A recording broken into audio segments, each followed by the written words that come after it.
अस्सलाम वालेकुम। कैसे हैं आप सबकी दुआओं से मैं भी खैरियत से हूँ। आज हम बात करते हैं इब्राहिम फैमिली की, आयशा की, जो अपने एक व्लॉग छोटे यूट्यूबर की रेसिपी चोरी करते हैं, कॉपी फूड जायका वाले। ये उस व्लॉग का थंबनेल है। ये इस व्लॉग में स्ट्रीट फूड जायका की रेसिपी के बारे में बताती है कि एक कबाब रेसिपी की कॉपी की है। आयशा, तुम बताओ, अगर मास्टर शेफ संजीव कपूर ने आलू बैंगन की सब्ज़ी बनाना बताया, उसमें उन्होंने बेसिक मसाले तेल, हल्दी, नमक, मिर्ची, धनिया, गरम मसाला डाला। उन्होंने उसे अपने अंदाज में बनाया और बताया। उसमें डलने वाले मसालों का रेशो बताया, कुकिंग टाइम बताया। यह सब मिलकर संजीव कपूर की रेसिपी कहलाएगी। आलू बैंगन, उसमें डलने वाला तेल और मसाले संजीव कपूर के नहीं हैं। वो तो एक करोड़पति से लेकर रोडपति तक कोई भी बना सकता है अपने अंदाज में। मास्टर शेफ की रेसिपी देखे बगैर तो क्या उसे ये कहा जाएगा कि तूने एक शेफ की रेसिपी चोरी की है? नहीं, आलू बैंगन और बेसिक मसालों पर सबका हक है। उसे स्ट्रीट फूड जायका वाले बना सकते हैं अपने अंदाज में, या एक शेफ बना सकते हैं अपने अंदाज में। दोनों ही कुकिंग करना बता रहे हैं, चोरी करना नहीं। और नहीं, ये फ्रॉड करना कहलाता है। एक इंसान को एक्सपोज करना होता है तो सब अपने तरीके से एक्सपोज करते हैं। उसे तुम अपनी गंदी ज़बान से भोंकना कर सकती हो, मगर फूड रेसिपी और एक कैरेक्टर को एक्सपोज करना दोनों अलग अलग होता है।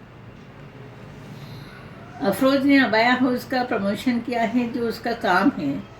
उसने किसी को डंडे मार मार कर यह नहीं कहा कि तुम लोग वहीं से खरीदो। हर कंपनी अपने अपने प्रोडक्ट का प्रमोशन करवाती है। ये बरसों से चला आ रहा है।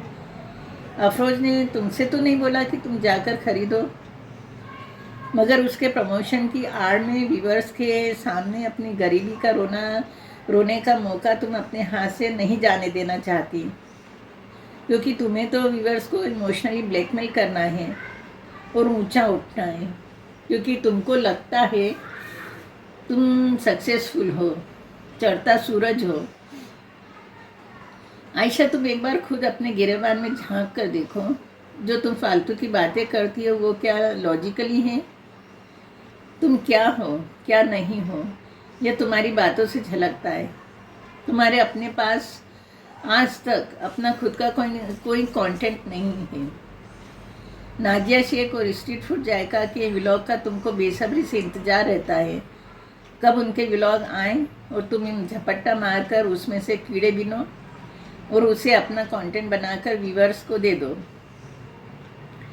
तुमको एक्सपोज करने वालों को तुम अपना गू खाना कह रही हो, और कह रही हो कि खाते जाओ, क्योंकि तुमको लगता है, और तुम कह रही हो कि वो तुम्हारे नाम का गू खाएंगे ही, क्योंकि तुम सक्सेस हो, चढ़ता सूरज हो, तुम्हारे पैर खींचे जाएंगे।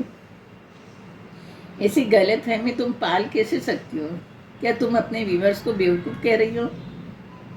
हाँ, तो ये सही कह रही हो। तुम कह रही हो कि तुमको एक्सपोज करने वालों को तुम्हारा गू बहुत टेस्टी लग रहा है, खाते जाओ। इससे उन्हें व्यूज़ भी मिल रहे हैं।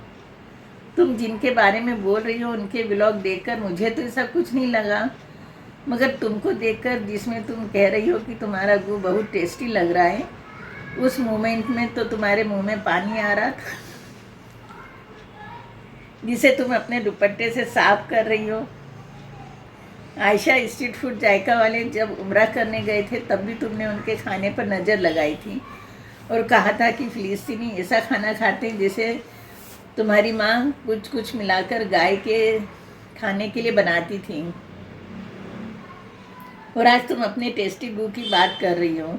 आयशा, तुम एक काम करो, तुम एक फूड व्लॉग बनाओ जिसमें तुम्हारी खुद की टेस्ट की हुई दोनों डिश, जो फ़िलिस्तीनी खाते हैं, गाय को खिलाने वाला खाना और टेस्टी गू, दोनों डिश की रेसिपी डाल दो। यह एक अनोखा व्लॉग होगा, बगैर किसी फूड चैनल का कॉपी किया हुआ। दिखावटी फ्रॉड औरत। अपने आप को मुसलमान औरत कह रही है। रमज़ान की इस पाक महीने में एक मुसलमान औरत को सांस लेने की भी फुर्सत नहीं मिलती है। तुझे तो यह तक नहीं पता कि रमज़ान महीने का कौन सा अशरा चल रहा है। सबके खाने और पैसों पर बुरी नज़र रखने वाली औरत, तो सुन, रमज़ान का मुबारक महीना मुसलमानों के लिए ख़ास महत्व रखता है। इस पूरे महीने मुसलमान रोज़ा रखते हैं और अल्लाह की इबादत करते हैं। रमज़ान के पूरे महीने के रोज़ों को 3 अशरों में बांटा गया है।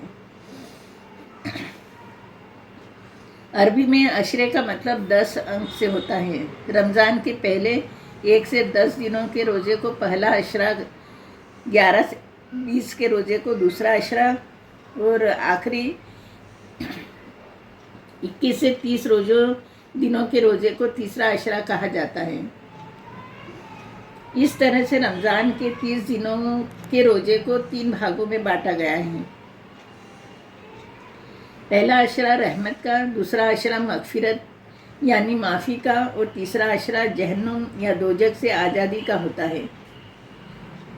इस्लाम में इन तीनों अशरे को महत्वपूर्ण माना गया है। मुक़द्दस महीने रमज़ान में रोज़दारों पर शुरुआत के 10 रोज़े में अल्लाह की खूब रहमत बरसती है। पहला अशरा ख़त्म हो चुका है और अब दूसरा अशरा ख़त्म होने वाला है। उसके बाद आखिरी अशरा शुरू होगा, जो सबसे अहम है, जिसकी खास रातों में शब कद्र होती है, जो हज़ारों महीनों से बेहतर है। इन 5 खास रातों में अल्लाह की खूब इबादत करना चाहिए, क्योंकि इनमें से एक शब कद्र ज़रूर होती है। मेरे देश के सभी मुसलमानों को हर अशरे की मुबारकबाद। इस माह रमज़ान में अल्लाह हमारे हर गुनाह को माफ़ करे। अल्लाह मुझे इतनी ताकत और हिम्मत दे कि मैं भटकी हुई और गलत राह पर चलने वाली मुस्लिम बहनों को सही रास्ता दिखा सकूं। आमीन।